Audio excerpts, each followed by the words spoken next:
Rafa Leao wins the ball and he gives it to Christian Pulisic and he tells him, you are our penalty kick taker. This is a big pressure moment. We need to score because if we score, momentum is on our side. If we score, it gives us a way back into this game. I don't know what happened, but the one thing I do know is Sani Gimenez put the ball on the spot. And you can even clearly see Rafa Leao is looking at Pulisic and he's telling him, what's going on? What's happened? Why has Sani Gimenez put the ball on the spot? You are our penalty kick taker. Now, I completely understand in football, what breeds a striker's confidence? Goals. Sani Gimenez, he hasn't scored in 3, 4, 5 games. So sometimes giving your striker a penalty kick, it's probably the easiest way to score, especially when you play for a team that doesn't really create much opportunities. It's the perfect get out of jail free card.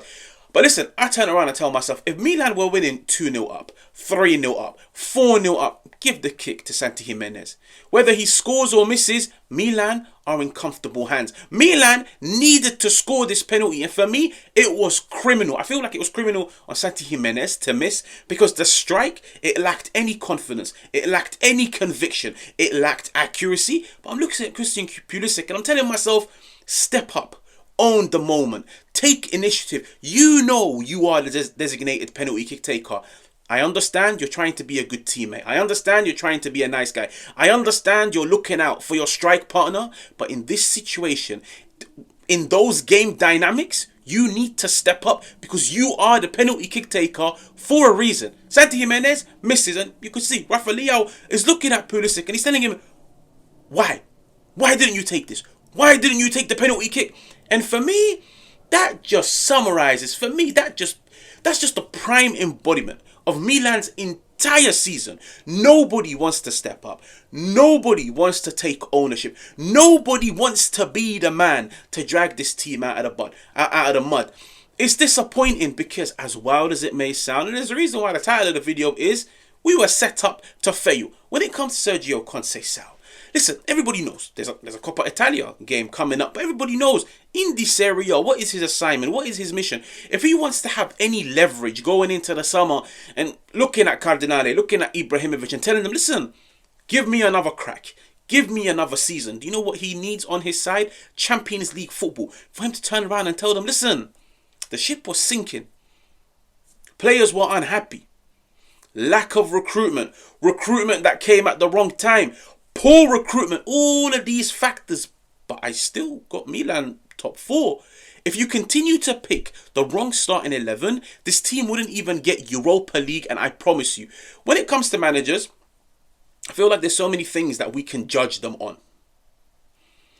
Now, when it comes to managers, there's so many things we can judge them on. I feel like so many people judge managers of tactics, style of play, results, man management, but the fifth factor that gets brushed under the carpet is a manager's ability to pick a starting 11. Sérgio Conceição, tactics questionable, results questionable, man management questionable, style of play questionable, picking the correct starting 11 questionable. All 5 have been questionable. And I look at the game today against Antonio Conte's Napoli and I saw the second half and I saw just by bringing in somebody like Rafa Leao how it rejuvenated the team, how it brought something out of Theo Hernandez. Why is Rafa Leao on the bench? Now fair enough, some might say he's sending a message. He's making a statement to Rafa Leao. Okay, no problem. But you better hope and pray when you bench Rafa Leao, the player that you put in his place steps up and performs. Guess who was the replacement? Joao Felix. Joao Felix didn't even crack 55 minutes. 52 minutes. I feel like Joao Felix, this chapter at Milan, we're just going to add it to his resume of clubs that he went to. And in the beginning, everybody was like, listen, this is his new home. Listen, this is where we're going to finally see Joao Felix back to the Joao Felix of Benfica. And once again, we add Milan to the list of clubs where he's gone and failed to deliver the goods. Because for me, in those 52 minutes, Joao Felix, he offered nothing on the ball. He offered nothing off the ball. When I look at his time at Milan, besides the chip against Roma, he's not really offered much. And I've said this many times, he's coming across like a hindrance. Because sometimes, in order to force him into the team, you have to bench better players. So I'm looking at somebody like Pulisic, who at the beginning of the season, halfway into the season, he was being forced out of the team.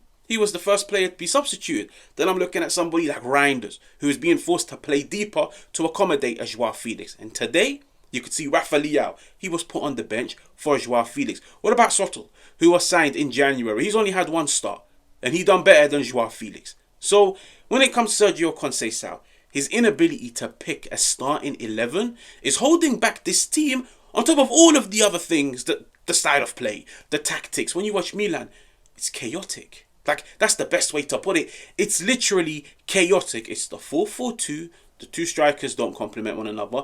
The midfield is open like today. Anguissa, Lobotka, they were having fun.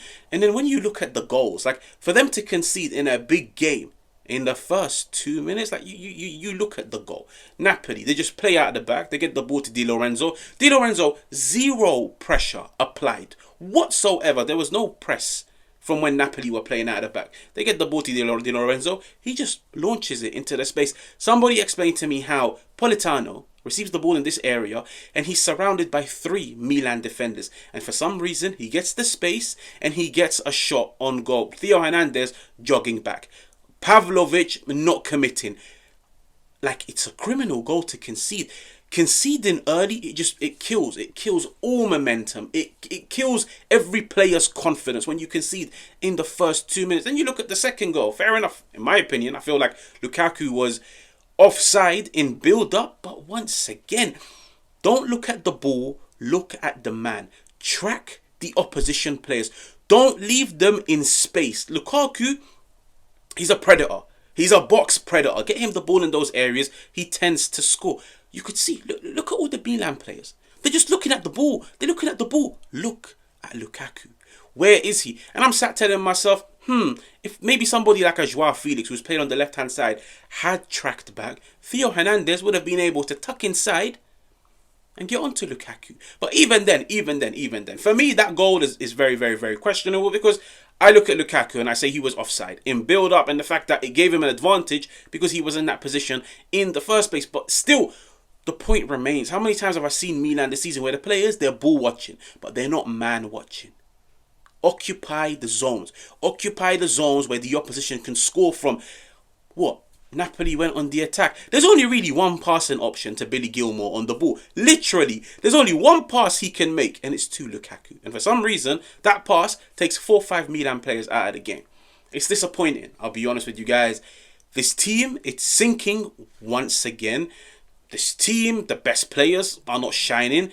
This team, the best players are not starting. And I genuinely feel bad for so many of them. Because as wild as this may sound, this team is better than it's performing. It really is.